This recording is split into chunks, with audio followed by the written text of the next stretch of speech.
اللہ نے 4 رکنی کمیٹی بنائی تھی، اس میں اتفاق رائے جو تجویز پیش کی ہے وہ یہ ہے: مسجد اللہ وحدہ لا شریک اللہ کی عبادت کی جگہ ہے، اس لیے اس پر پوری امت کا اتفاق ہے اس کو نہ غیر اللہ کی عبادت گاہ بنایا جا سکتا ہے اور نہ اس مقصد کے لیے کسی اور کو دیا جا سکتا ہے۔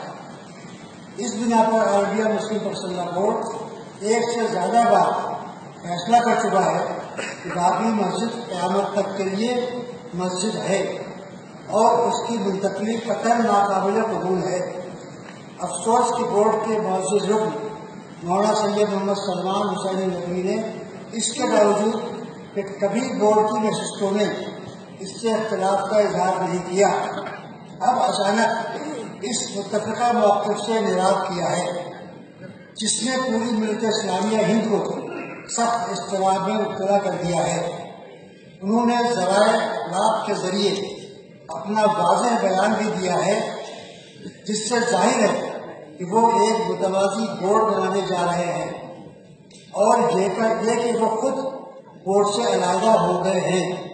اس پس منظر میں اور انڈیا مسلم پرسنل بورڈ ان کی علیحدگی کو قبول کرتا ہے اور واضح کرنا ضروری سمجھتا ہے کہ اب وہ بورڈ کے رکن نہیں رہے۔